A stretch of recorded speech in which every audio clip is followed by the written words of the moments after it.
എന്താ മേഡം ഇത് അന്യായമായിരിക്കുന്നു. മോളെ അടിച്ചൊന്ന് കംപ്ലൈന്റ് കൊടുത്ത എന്താ വാങ്ങാത്തെ? കേസ് ജെനുവിനാണെന്ന് അറിഞ്ഞാൽ മാത്രമേ കംപ്ലൈന്റ് വാങ്ങണോ ഫയൽ ചെയ്യണോന്ന് തീരുമാനിക്കൂ. ഇതിൽ എന്താ ജെന്യൂനിറ്റി ഇല്ലാത്തത്? പബ്ലിക് ആയിട്ടാ അടിച്ചത്, അതറിയാ നിങ്ങൾക്ക്? ഇപ്പഴേ എനിക്ക് മനസ്സിലായി. ദാ നിങ്ങളും കണ്ടോളൂ, നോക്കിക്കോളൂ.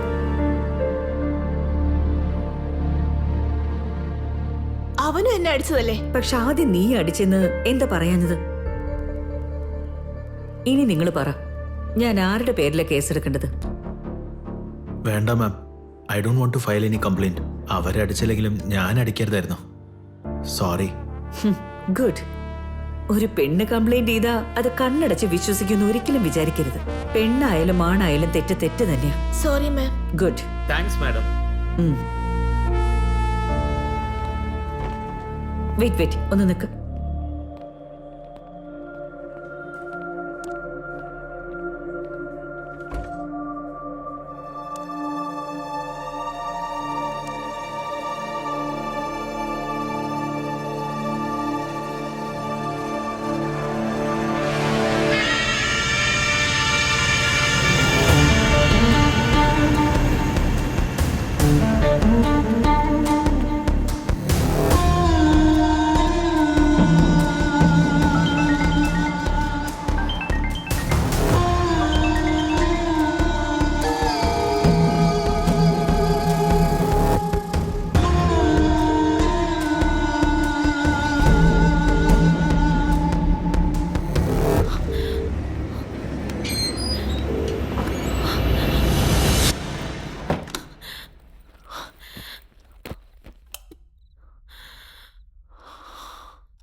ഹലോ, മേലെ ടെറസിലോട്ട് വാ.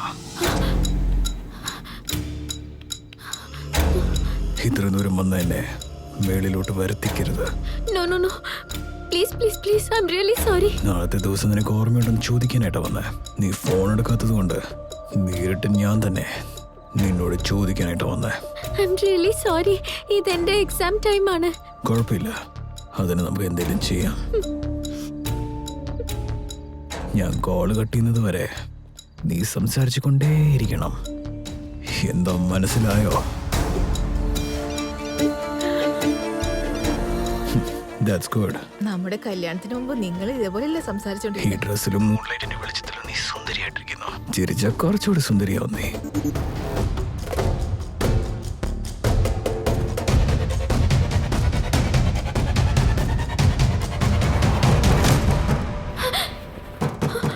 അയ്യോ, ബാറ്ററി ഡെഡ് ആയോ?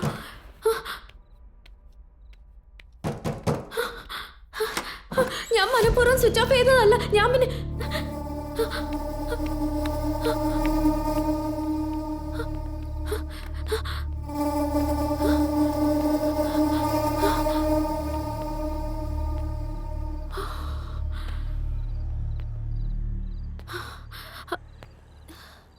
എന്തു പറ്റി?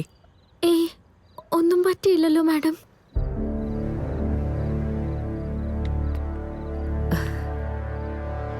Unusual reaction in A usual situation. എല്ലാരും തല്ലുകൂടുന്നത് നോക്കി നിൽക്കുമ്പോ നീ മാത്രം ഏതോ ടെൻഷനിലായിരുന്നു. അതെന്തോ അബ്നോർമലായിട്ട് തോന്നി. ആരവൻ? നിന്നെ ഞാൻ ഒരുപാട് വിളിച്ചു, നീ എടുത്തില്ല. മാത്രമല്ല അപ്പൊ സ്വിച്ച് ഓഫ് ആവും ചെയ്തു. സോ നീ സേഫ് ആണോ അല്ലയോ എന്നുള്ളൊരു ഡൗട്ടില് ഞാൻ നേരിട്ട് വരാന്ന് വെച്ചു. എന്താ നിന്റെ പ്രോബ്ലം? Tell me.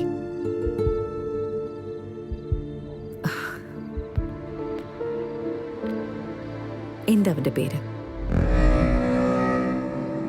അരുൺ, ഞാൻ അന്ന് തന്നെ നിന്റെ അടുത്ത് നോ പറഞ്ഞതല്ലേ? Every day is not a Sunday.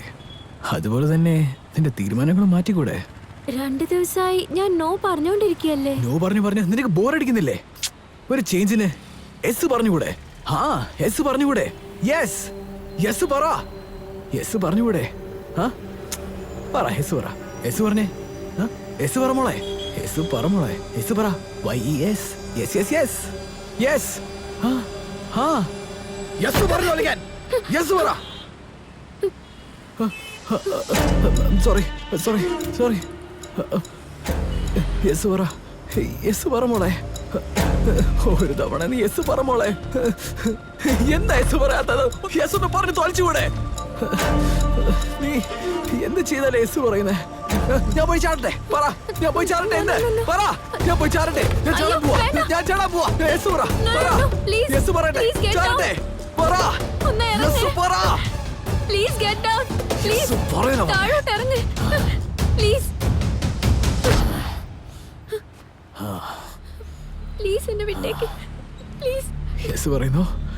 ഇപ്പൊ പറയുന്നോ? പറ. നിന്നെ കാണാൻ തന്നെ എനിക്ക് പേടിയാവുന്നു. നീ പേടിക്കുന്നുണ്ടെന്ന് പറയുന്നത് കേൾക്കാൻ എനിക്ക് എത്ര സുഖമുണ്ടെന്നറിയാവോ? ഒരുമാതിരി ക്ലിക്ക് വരുന്നവേ. നീ കൂടുതൽ പേടിക്കാനായിട്ട് എനിക്ക് വേറെ ഒരു കാര്യം ചെയ്യാൻ തോന്നുവാ. എന്നെ കൺവിൻസ് ആക്കുന്നതിന് പകരം നീ ഇതിനെ സമ്മതിക്കുന്നത് നല്ലതാ. Just be logical, no discussion. Say my decision. നിന്നെ കാണാൻ തന്നെ ഒരു സൈക്കോനെ പോലെ ഉണ്ട്. എന്തിനാ എന്നെ കരയിക്കുന്നേ? യെസ് പറയുന്നത് വരെ നീ ഇങ്ങനെ കരഞ്ഞോണ്ട് തന്നെ ഇരിക്കണം.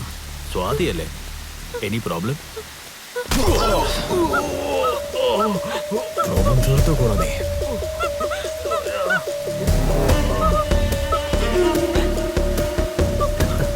ഹേയ്, എന്താ പറ്റിയേ?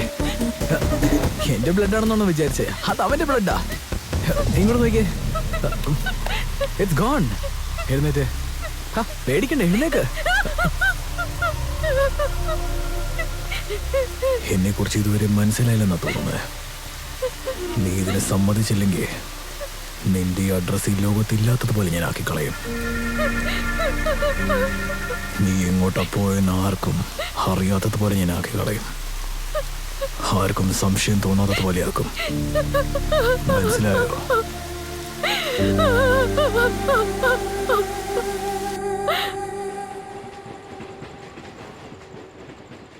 നീ കംപ്ലൈന്റ് കൊടുത്തിരുന്നു? നിങ്ങൾ എന്ത് എളുപ്പമായിട്ടാ കംപ്ലൈന്റ് ചെയ്യാൻ പറയുന്നേ?